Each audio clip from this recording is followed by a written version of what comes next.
Bismillahirrahmanirrahim. Assalamualaikum warahmatullahi wabarakatuh. Peserta didik kelas 9 SMP Negeri 85 Jakarta Selatan. Baiklah, untuk siswa-siswi, untuk hari ini saya akan menyampaikan materi PPKN, yaitu keberagaman masyarakat Indonesia dalam bingkai Bhinneka Tunggal Ika.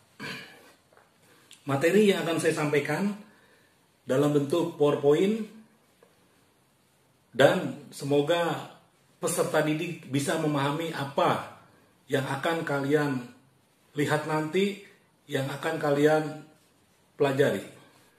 Adapun kompetensi dasar daripada materi keberagaman masyarakat dalam bingkai Bhinneka Tunggal Ika. Kompetensi dasar 1.4. Di situ kita bisa melihat yang pertama 1.4, menghormati keberagaman suku, agama, ras, dan antar golongan, atau yang disingkat SARA, di masyarakat sebagai pemberian Tuhan Yang Maha Esa. Yang kedua, mengutamakan sikap toleran dalam menghadapi masalah akibat keberagaman kehidupan bermasyarakat dan cara pemecahannya. Yang ketiga, menganalisis prinsip persatuan dalam keberagaman suku, agama, ras, dan antar golongan atau SARA, sosial, budaya, ekonomi, dan gender dalam bingkai Bhinneka Tunggal Ika.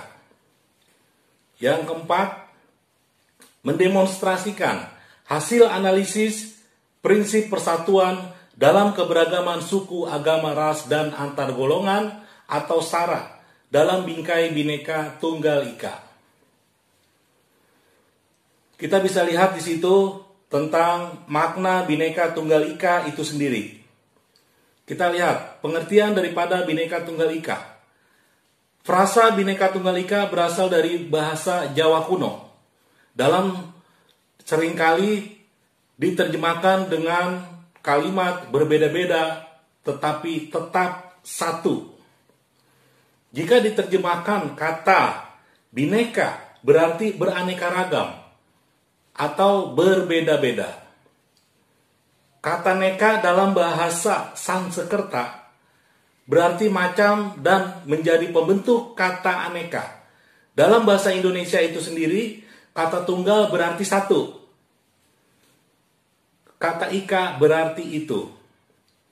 Jadi secara harfiah, bahwa Bhinneka Tunggal Ika diterjemahkan beraneka ragam satu, yang bermakna meskipun berbeda-beda tetapi pada hakikatnya bangsa Indonesia tetap adalah satu kesatuan. Itu adalah pengertian daripada Bhinneka Tunggal Ika. Berikutnya kita bisa melihat di situ slide yang kedua, keberagaman suku, bangsa, dan budaya Indonesia. Kita lihat yang pertama di situ tentang keanekaragaman suku bangsa di Indonesia. Kita lihat tentang keanekaragaman suku bangsa Indonesia berdasarkan buku Ensiklopedia Nasional Indonesia tahun 2004. Jumlah suku bangsa di Indonesia mencapai lebih dari 1.300 suku yang ada di Indonesia dari Sabang sampai Merauke. Jadi berjumlah 1.300 suku bangsa yang ada. Kita bisa melihat kelompok suku yang paling besar ternyata adalah suku Jawa, berjumlah 40,2% dari populasi penduduk Indonesia. Dan kita bisa melihat yang kedua, suku bangsa terbesar berikutnya secara berturut-turut adalah suku Sunda, dengan jumlah sebanyak 36,7 juta jiwa atau 15,5%. Yang kedua, keanekaragaman budaya bangsa Indonesia. Itu mencapai, di situ ada bahasa, adat istiadat, sistem kekerabatan, kesenian daerah, ciri ba'daniyah atau fisik, dan mempunyai upacara adat atau kematian yang di setiap suku-suku tersebut itu berbeda. Kita bisa lihat di situ Yang ketiga, tentang keragaman agama. Agama yang ada di Indonesia. Karena agama itu sendiri mengatur tentang tata keimanan atau kepercayaan dalam peribadatan kepada Tuhan Yang Maha Esa, serta tata kaidah yang berhubungan dengan pergaulan antar manusia dan lingkungannya. Kita bisa lihat di situ agama-agama yang diakui di Indonesia antara lain ada agama Islam, ada agama Kristen, Kristen Katolik maupun Kristen Protestan, ada agama Hindu, ada agama Buddha, dan ada agama Konghucu. Itu adalah agama-agama yang diakui oleh Negara Kesatuan Republik Indonesia.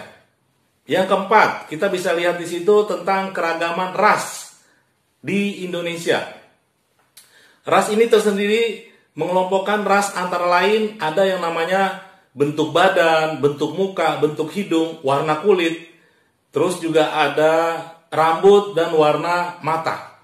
Dinilai dari panjang dan lebar hidung, itu ciri-ciri daripada ras yang ada di Indonesia. Di situ juga dilihat memiliki tubuh besar, ada tubuh tinggi, ada yang kecil, bentuk tulang, pipi, ada yang menonjol dan ada yang tidak. Itu adalah bentuk daripada keragaman ras yang ada di Indonesia. Slide berikutnya, kita bisa melihat di situ penyebab keberagaman yang ada di Negara Kesatuan Republik Indonesia. Kita lihat yang pertama di situ, karena secara umum beberapa faktor yang mempengaruhi keberagaman masyarakat di Indonesia. Yang pertama adalah letak geografis. Ternyata letak strategis geografis ini mempengaruhi keberagaman Negara Kesatuan Republik Indonesia. Karena secara geografis Indonesia diapit oleh dua benua. Ada benua Asia, ada benua Australia, serta ada dua samudra. Di situ ada samudra Pasifik dan juga ada samudra Indonesia atau samudra Hindia. Yang kedua, kondisi negara kepulauan. Kondisi sebagai negara kepulauan ini mengakibatkan terhambatnya hubungan antar masyarakat dari pulau yang satu dan pulau yang lain. Yang ketiga, perbedaan kondisi alam. Ini salah satu penyebab keberagaman masyarakat. Perbedaan kondisi suatu daerah ini berdampak pada perbedaan-perbedaan lain seperti mata pencaharian, makanan pokok dan juga pakaian, kesenian, ada juga kebiasaan, bentuk rumah, tata kehidupan masyarakat, juga kepercayaan masyarakat itu sendiri. Yang keempat, kita bisa lihat di situ keadaan transportasi dan komunikasi. Ketersediaan sarana dan prasarana, transportasi serta komunikasi menjadikan masyarakat di suatu daerah dapat dengan mudah menjalin komunikasi dan hubungan dengan masyarakat di daerah lain atau kepulauan lain. Karena kalau kita bisa lihat, Indonesia ini terkenal dengan negara kepulauan. Penerimaan masyarakat tentang perubahan.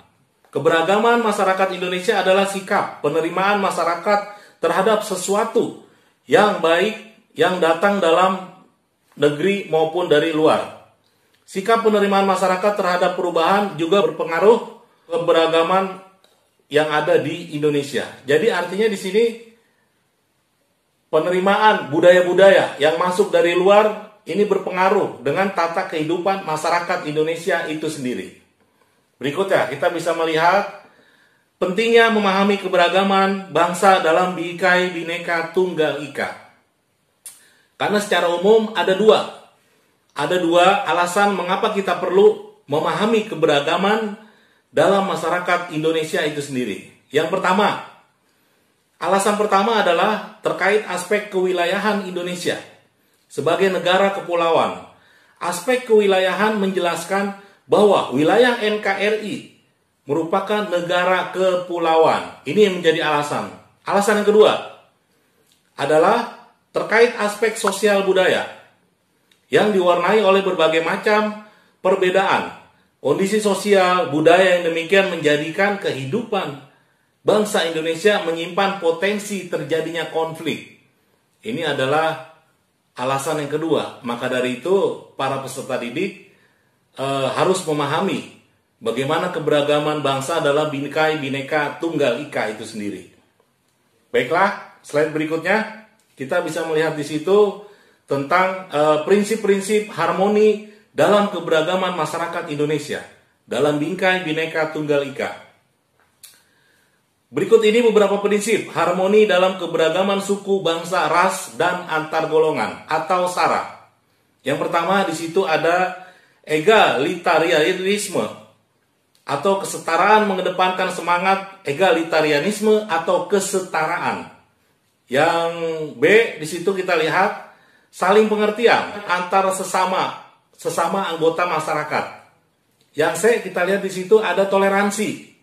Toleransi mengutamakan toleransi yang sangat tinggi. Ini yang harus kita kedepankan. Yang D ada kerjasama, mengutamakan kerjasama antara sesama anggota masyarakat. Yang E keterbukaan. Ini harus dijunjung tinggi tentang keterbukaan itu sendiri. Yang F penghargaan atas prestasi. Jadi seperti itu tentang keberagaman masyarakat Indonesia dalam Bhinneka Tunggal Ika. Semoga peserta didik bisa memahami apa yang saya sampaikan dalam materi pembelajaran PPKN. Semoga semua peserta didik yang mengikuti, melihat video ini membawa manfaat untuk kita semua. Dan juga semoga kalian semua selalu diberikan kesehatan walafiat oleh Allah Subhanahu wa taala. Demikian, terima kasih. Wabillahi taufik wal hidayah. Wassalamualaikum warahmatullahi wabarakatuh.